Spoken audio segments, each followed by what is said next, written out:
Hi, I'm Roy Furr, and for today's Video Friday issue of Breakthrough Marketing Secrets, I want to do something a little bit different.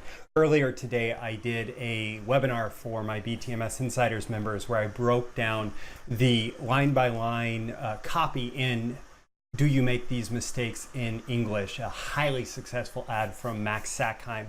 It actually ran profitably for more than 40 years, and it was not stopped because it stopped working. It was stopped because the company was sold.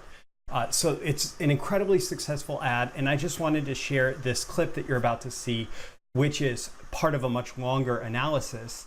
I break down the headline itself and what makes the headline work, and importantly, how to swipe it for yourself, how to use it for yourself. So with that, I'll take you to the clip, and thanks for watching this Video Friday issue. If you want more from me, if you want more of the analysis of this ad, you can click the link with this video. You can also sign up at breakthroughmarketingsecrets.com. Here is the clip.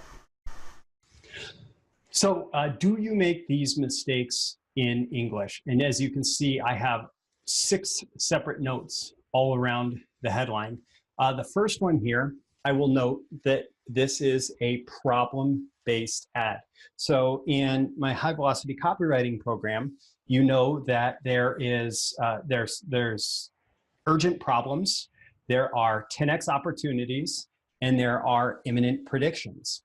And this is a great example of what is the most common type of effective direct response ad, which is a problem.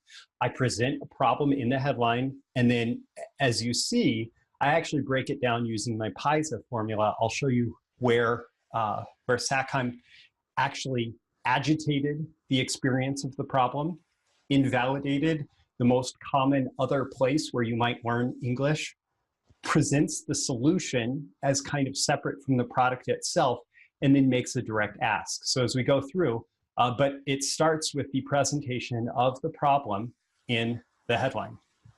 You addressing the reader directly, you in a headline is almost always a valuable tip to follow.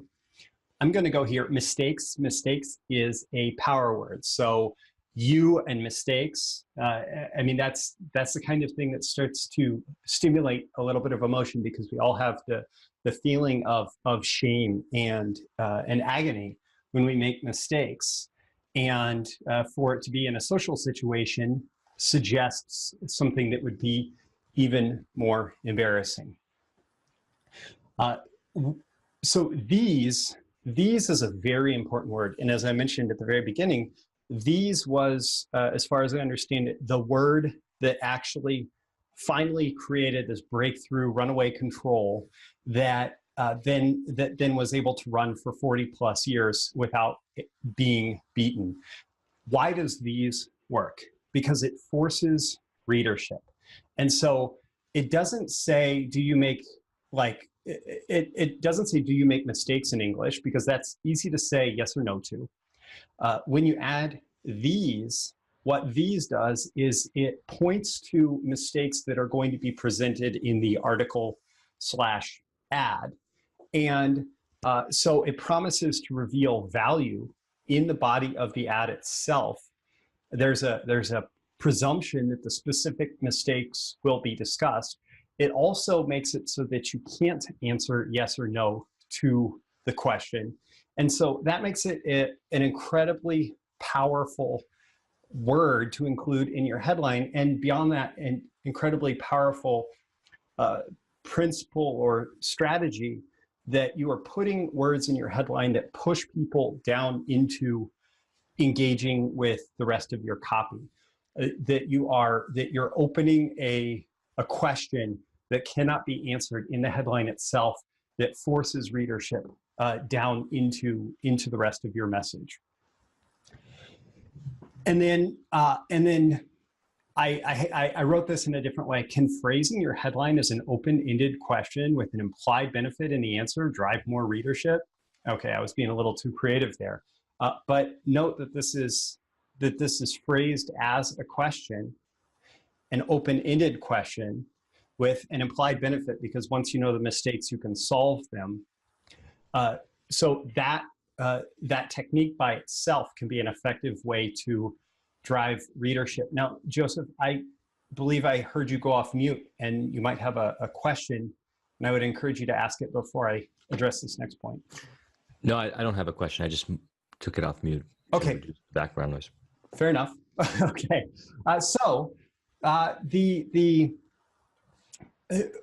This, because it was such an effective ad, has led to a lot of swiping going on, meaning copywriters basically copy the formula for the advertisement itself. And I want to talk about how to do that in the right way and how to do that in the wrong way. So if you're going to swipe this headline, it should be noted that English is something that people do regularly, and making mistakes has consequences that people would typically want to avoid. So people, obviously the audience of this is speaking English every day.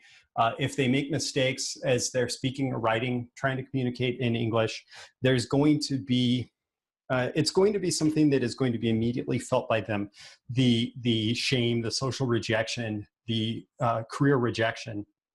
And so there is a very salient presence to, do you make these mistakes in English? And I use carpet cleaning as an example because Joe Polish's success in direct response advertising of carpet cleaning has made it a regular example in direct response. But this doesn't come from Joe or anybody else.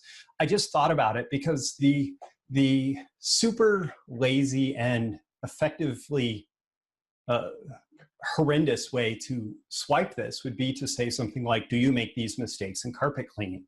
Okay, so you're advertising something like carpet cleaning where it may not have the same social consequence, and it's definitely not something that people do every day. Like I don't think about carpet cleaning the same way I think about my writing and speaking. And so if I say, do you make these mistakes in carpet cleaning, that it doesn't have any emotional punch. It doesn't have, so the headline formula itself may work in specific instances. However, it does not work in all instances. And this is a great example of where you have to kind of zoom out and see this from the prospect's perspective, such that they're not thinking about mistakes that they make in carpet cleaning if they're going to be the type of person who is actually maybe hiring a carpet cleaning service. And this is just an example, but it's a very different field, so that you can see how to swipe this effectively. So two alternatives that I came up with were avoid these common mistakes when hiring a carpet cleaner, or the 3 most common mistakes in hiring a carpet cleaner. So if you were actually selling carpet cleaning services, we're using these. We're talking about mistakes. I do say most common or common in both of those. And so I'm taking some of the principles, not all of them. It's not a question, not phrasing it as a question, not saying do you, but what I'm doing is I'm saying, okay, so these mistakes is maybe a very effective thing that can be used very broadly, but you have to consider the prospect's perspective. And if they are thinking about this on a regular basis, and if making the mistakes is making them feel bad on a regular basis. Alternately, if you were writing for an investment publication, perhaps do you make these mistakes in stock picking could be an effective way to swipe this. Or do you make these mistakes in your portfolio? Something like that, where that is something where an active investor is going to be in their portfolio on a regular basis, making stock picking or investment decisions. And so they may have more salient interest in that. So with that, we've spent a lot of time in the headline. I want to dive into the body copy of the ad here.